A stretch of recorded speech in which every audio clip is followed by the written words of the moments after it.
الحمدللہ رب العالمین والصلاة والسلام علی سید الانبیاء والمرسلین اما بعد فاعوذ باللہ من الشیطان الرجیم بسم اللہ الرحمن الرحیم وغسل میت، اور میت کو غسل دینے کے وقت بھی غسل کرنا مستحب ہے، یعنی کہ جو شخص میت کو غسل دے وہ خود غسل کرے تو یہ مستحب ہے۔ وفی لیلتی برات، اور برات کی رات میں غسل کرنا مستحب ہے۔ برات کہتے ہیں شب برات، شب برات کی رات میں غسل کرنا بھی کیا ہے؟ مستحب ہے۔ ولیلۃ القدر اذا رآہا، اور لیلۃ القدر کی رات میں، قدر کی رات میں بھی غسل کرنا مستحب ہے، جب رآہا، جب اس کو دیکھے، جب وہ اس کو دیکھے تو اس کا غسل کرنا مستحب ہے لیلۃ القدر کی رات میں۔ وَلِدُخُولِ مَدِینَةِ، نبی کی صلی اللہ علیہ وسلم، اور نبی کریم صلی اللہ علیہ وآلہ وسلم کے شہر میں داخل ہونے کے لیے غسل کرنا یہ بھی کیا ہے؟ مستحب ہے، ٹھیک ہے۔ وَلِلْوُقُوفِ بِمُزْدَلِفَةٍ، اور مزدلفہ کے مقام میں، اور مزدلفہ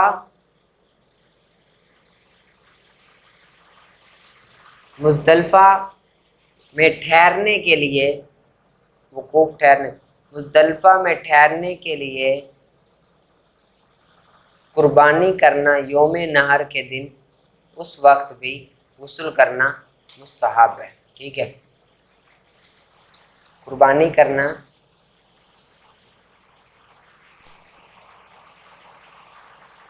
قربانی کی صبح،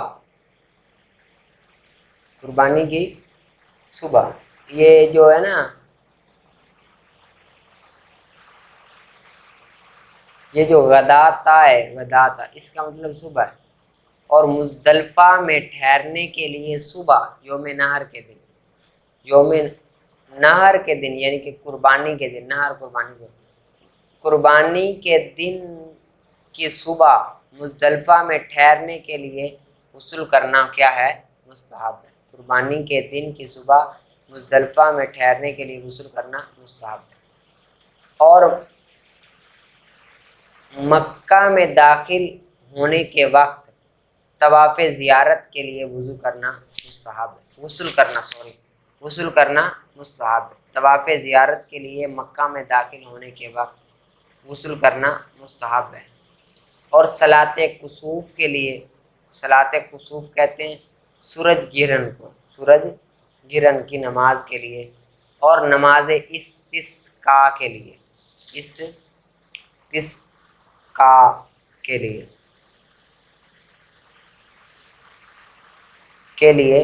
غسل کرنا کیا ہے؟ مستحب عمل ہے۔ نماز استسقاء یہ مصیبت وغیرہ کو دور کرنے کے لیے اور رب تعالیٰ کی رحمت کو طلب کرنے کے لیے ہوتی ہے، اس سے پہلے بھی غسل کرنا مستحب ہے۔ اور خوف کے وقت، وفض، اور خوف کے وقت، وظلمت، اور اندھیری کے وقت غسل کرنا بھی مستحب ہے۔ وریح شدید، اور سخت ترین آندھی کے وقت بھی غسل کرنا مستحب ہے، ٹھیک ہے۔ ریح ہوا کو کہتے ہیں، آندھی کو کہتے ہیں شدید، سخت ترین آندھی کے بعد بھی غسل کرنا کیا ہے؟ مستحب عمل ہے، ٹھیک ہے۔ یہ تو ہو گیا آپ کا، اس کو آپ نے اچھی طرح سے یاد کرنا ہے۔ آگے ہے ناو کا سبق۔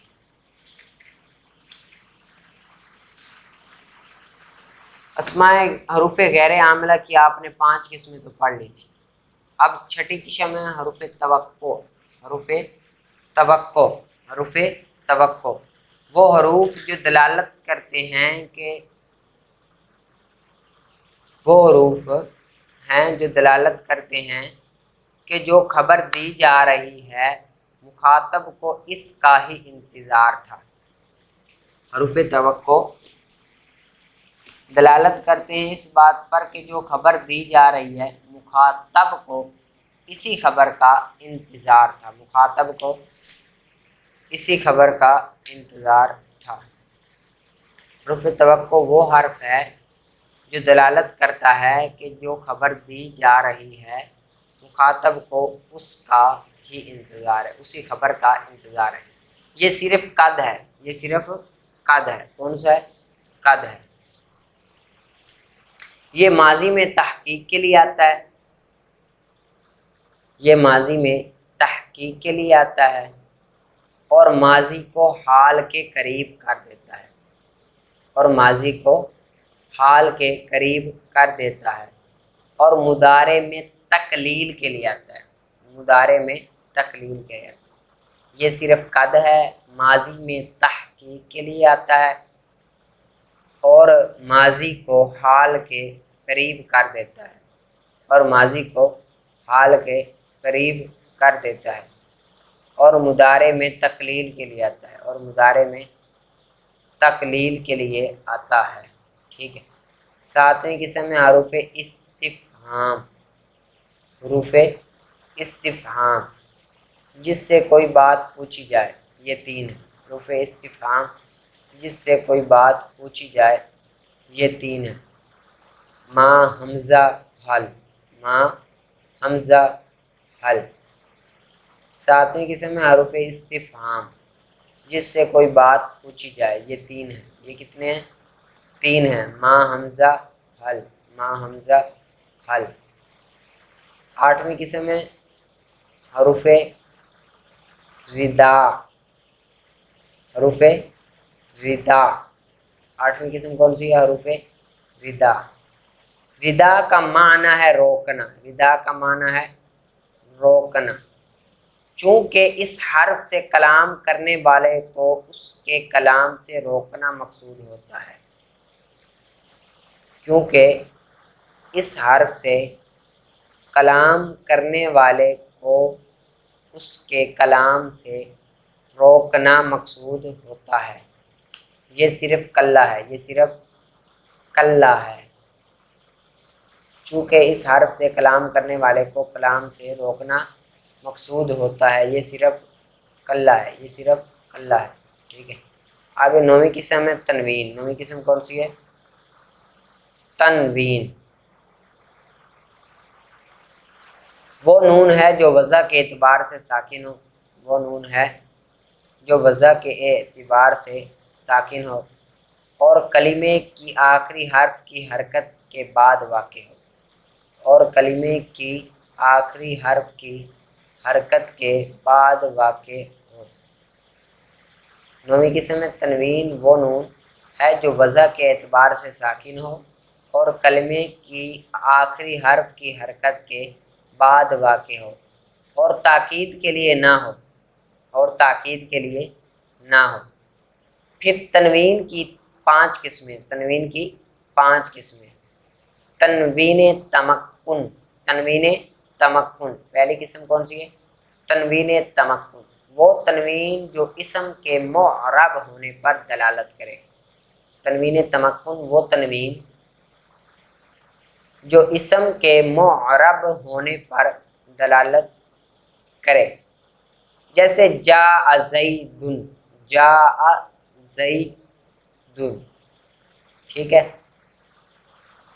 آگے تنوین تنکیر، تنوین تنکیر، تنوین تنکیر وہ تنوین جو اسم کے نکرہ ہونے پر دلالت کرے، وہ تنوین جو اسم کے نکرہ ہونے پر دلالت کرے، جیسے ساہن، جیسے ساہن۔ وہ تنوین جو اسم کے نکرہ ہونے پر دلالت کرے، جیسے ساہن۔ ٹھیک ہے۔ آگے تیسری قسم ہے تنوین عوض، تنوین عوض۔ ٹھیک ہے۔ تیسری قسم کون سی ہے؟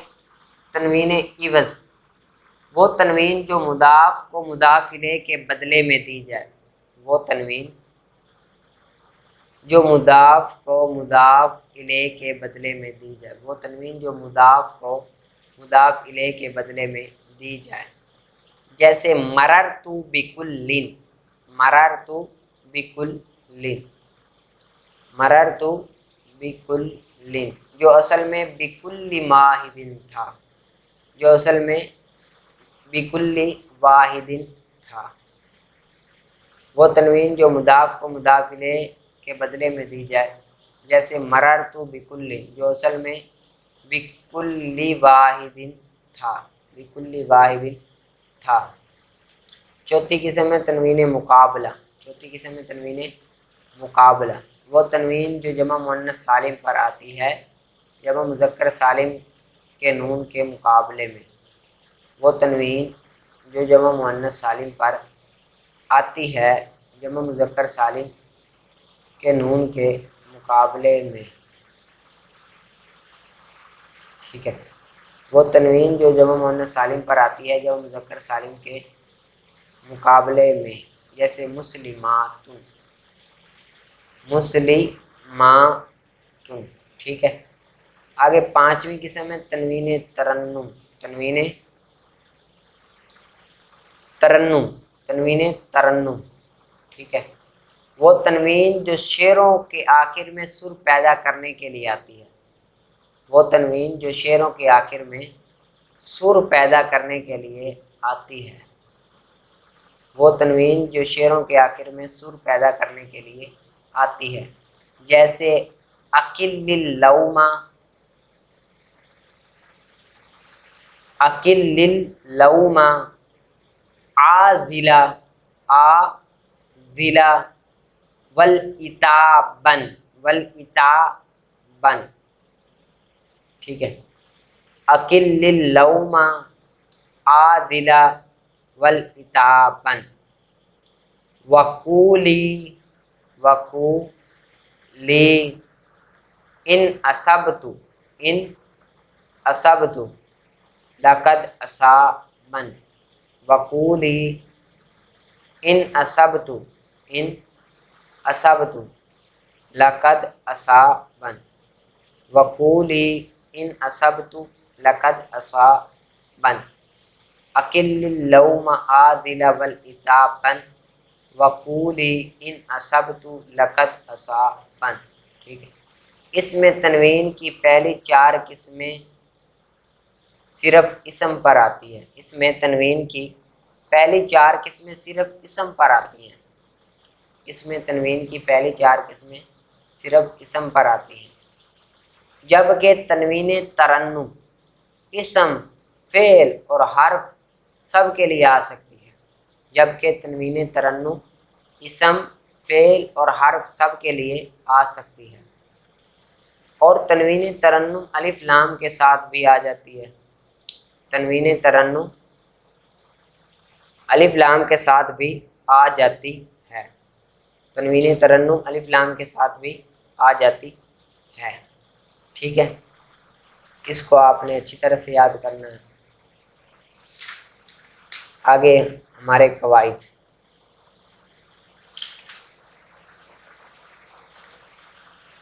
مفعول لہ کے قواعد، مفعول لہ کے قواعد، ٹھیک ہے۔ مفعول لہ کو علت، مفعول لہ کو علت، اور جس فعل کا وہ مفعول لہ ہو اس کو معلل بھی کہتے ہیں، مفعول لہ کو علت اور جس فعل کا وہ مفعول لہ ہو اس کو معلل بھی کہتے ہیں، ٹھیک ہے۔ قاعدہ نمبر 1،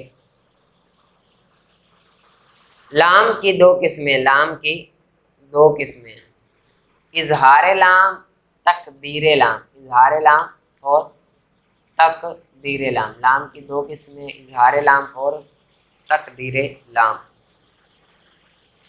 اظہار لام جیسے ضربتہ لتعذیب، ضربتہ لتعذیب، تقدیر لام جیسے ضربتہ تعذیبا، اظہار لام جیسے ضربتہ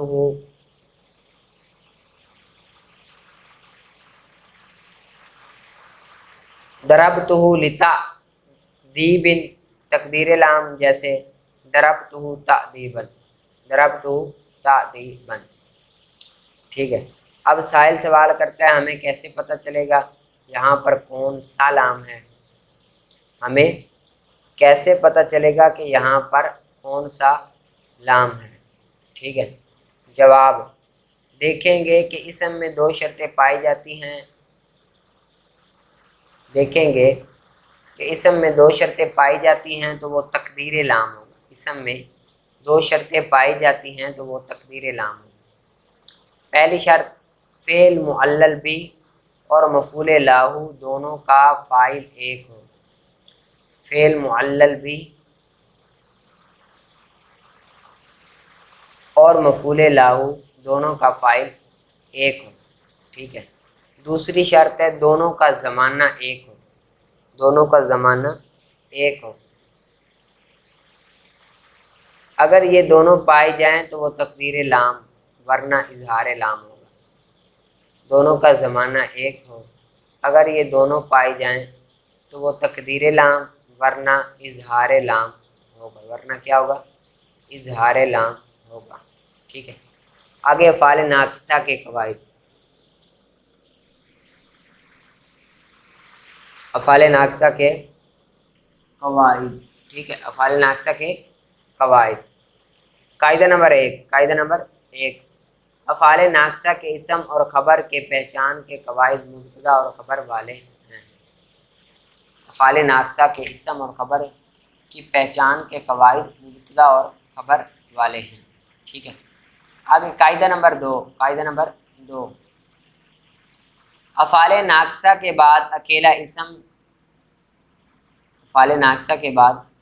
اکیلا اسم یا جار مجرور یا ظرف آ جائیں۔ افعال ناقصہ کے بعد اکیلا اسم یا جار مجرور یا ظرف آ جائیں تو اکیلے اسم کو افعال ناقصہ کی خبر بنائیں گے، اکیلے اسم کو افعال ناقصہ کی خبر بنائیں گے، اکیلے اسم کو افعال ناقصہ کی خبر بنائیں گے۔ اگر جار مجرور ہو تو جار مجرور کو کسی فعل معذوف کے متعلق کر کے افعال ناقصہ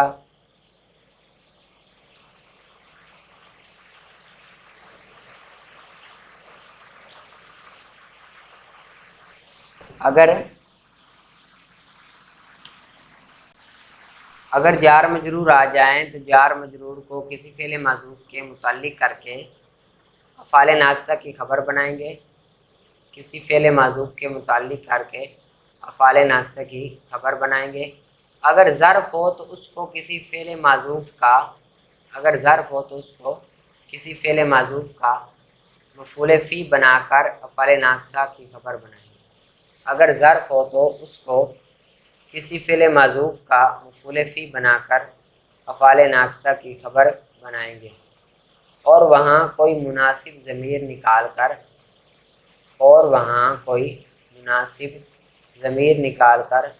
افعال ناقصہ کا اسم بنائیں گے، اور وہاں کوئی مناسب ضمیر نکال کر افعال ناقصہ کا اسم بنائیں گے،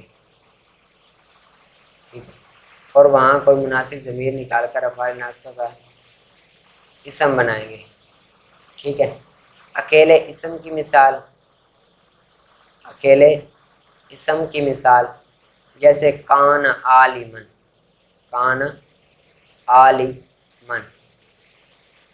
جار مجرور کی مثال کان فی الدار، ٹھیک ہے۔ ظرف کی مثال جیسے کان عندک، ظرف کی مثال جیسے کان عندک، ٹھیک ہے۔ آگے قاعدہ نمبر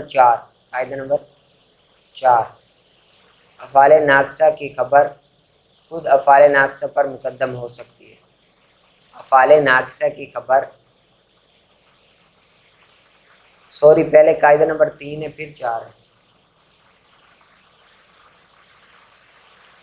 قاعدہ نمبر 3 ہے افعال ناقصہ کی خبر اسم پر مقدم ہو سکتی ہے۔ افعال ناقصہ کی خبر اسم پر مقدم ہو سکتی ہے، جیسے کان قائمن زید، افعال ناقصہ کی خبر اسم پر مقدم ہو سکتی ہے، جیسے کانا قائمن زید، ٹھیک ہے۔ آگے قاعدہ نمبر 4، افعال ناقصہ کی خبر خود افعال ناقصہ پر مقدم ہو سکتی ہے۔ افعال ناقصہ کی خبر خود افعال ناقصہ پر مقدم ہو سکتی ہے، بشرط کہ وہ لیسا نہ ہو، بشرط کہ وہ لیسا نہ ہو اور وہ افعال نہ ہو جن کے شروع میں ما ہو، اور وہ افعال نہ ہو جن کے شروع میں ما ہو، بشرط کہ وہ لیسا نہ ہو اور وہ افعال نہ ہو جن کے شروع میں ما ہو، جیسے قائمن کان زید، قائمن کان زید، ٹھیک ہے۔ آگے قاعدہ نمبر 5، افعال ناقصہ کا اسم افعال ناقصہ پر مقدم نہیں ہو سکتا۔ افعال ناقصہ کا اسم افعال ناقصہ پر مقدم نہیں ہو سکتا۔ اگر اسم مقدم ہو جائے تو وہ اسم نہیں رہتا، اگر اسم مقدم ہو جائے تو وہ اسم نہیں رہتا بلکہ مبتدا بن جاتا ہے۔ اگر مقدم ہو جائے تو وہ اسم نہیں رہتا بلکہ مبتدا بن جاتا ہے، بلکہ کیا بن جاتا ہے؟ مبتدا بن جاتا ہے، ٹھیک ہے۔ جیسے زید کان قائمن، زید کان قائمن، زید کان قائمن، ٹھیک ہے۔ آگے چھٹا قاعدہ ہے، افعال ناقصہ کے مشتقات کے قواعد خود افعال ناقصہ کے قواعد ہیں۔ افعال ناقصہ کے مشتقات کے قواعد خود افعال ناقصہ کے قواعد ہیں، ٹھیک ہے۔ افعال ناقصہ کے مشتقات کے قواعد خود افعال ناقصہ کے قواعد ہیں۔ آپ نے اس کو اچھی طرح سے یاد کرنا ہے اور پیچھے سے آپ نے ضرور دہرانا ہے۔